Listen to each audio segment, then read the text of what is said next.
कलाम पाक पढ़ियो सुभान अल्लाह चो ये न बुलंद आवाज़ सां भई हथ खणी चो सुभान अल्लाह दुरूद शरीफ असां सां मिली जुली करे आवाज़ बुलंद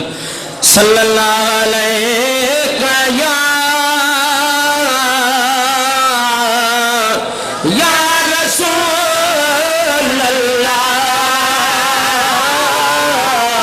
वसल्लम अलैका या हबीब अल्लाह महफिल रब को नसीब करे जह महफिल विच आया का तेरी ज़ात होवे कुर्बान करिए मुझे मोलिया होवल जिक्र ते महफिल नात होवे रसालत दे नारे मार आशिक या रसूल अल्लाह या हबीब अल्लाह ये हर के वाही बात होवे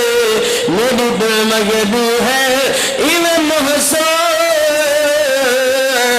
हर दियरी हर रात होवे सब चो सल्लल्लाहु अलैहि